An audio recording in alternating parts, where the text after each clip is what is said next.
السلام علیکم ورحمۃ اللہ وبرکاتہ۔ ہمارے ایک بھائی نے سوال کیا ہے کہ مفتی صاحب، ایک سوال ہے کہ انڈیا گورنمنٹ کی اسکیم میں ماں کارڈ یا بچوں کی اسکول پڑھائی میں اسکالرشپ کے لیے بنانے کے لیے انکم کا پروف یعنی آوک کا داخلہ مانگتے ہیں، اس میں یعنی آوک کا داخلہ بنانے کے لیے مذہب کی قسم کھلاتے ہیں، سوگن نامہ جسے کہا جاتا ہے، اور حضرت اس میں انکم ایک سال کی ایئرلی مثال کے طور پر 1,20,000 دکھائی ہے، اور دوسرا پارٹ ٹائم بزنس میں اس سے زیادہ بھی ہو سکتی ہے، تو کیا سوگن نامہ یعنی جو قسم ہے اس سے زیادہ انکم ہو گئی تو جائز ہے؟ فکسڈ انکم تو نہیں ہے، تو مذہب کی قسم کھانا کیسا ہے؟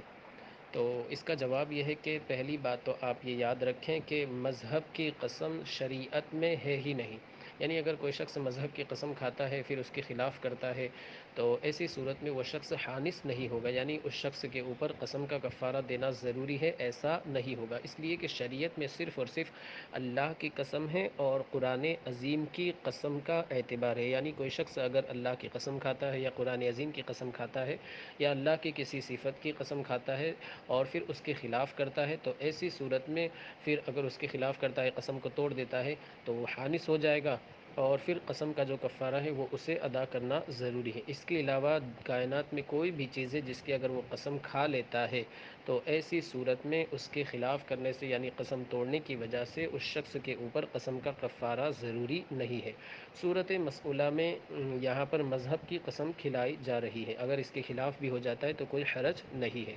بہتر یہ ہے کہ یہ جو آوک کا داخلہ وغیرہ ہے اس میں جب قسم کھلا رہے ہیں تو جھوٹ نہ ہو جائے، اس سے بچنے کے لیے اس بات کی آپ صراحت کر دیں کہ منیمم کم سے کم میری سال کی جو انکم ہے، ایئرلی انکم جو ہے میری سال کی انکم ہے وہ 1,20,000 ہے۔ اگر آپ یہ جملہ استعمال کرتے ہیں منیمم یعنی کم سے کم، تو پھر اس میں اس بات کی گنجائش ہے کہ زیادہ بھی ہو سکتے ہیں، کم سے کم کا مطلب یہ ہے کہ کچھ زیادہ بھی ہو سکتے ہیں، تو آپ اس بات کی صراحت کر دیں گے تو انشاءاللہ جھوٹ سے بھی بچ جائیں گے۔ اور پھر بعد میں اگر جیسے آپ کی سیلری بڑھ گئی اور جیسے 1,50,000 روپے آپ ایک سال کے اندر کما رہے ہیں تو اس میں کوئی حرج نہیں ہے، اس لیے کہ موجودہ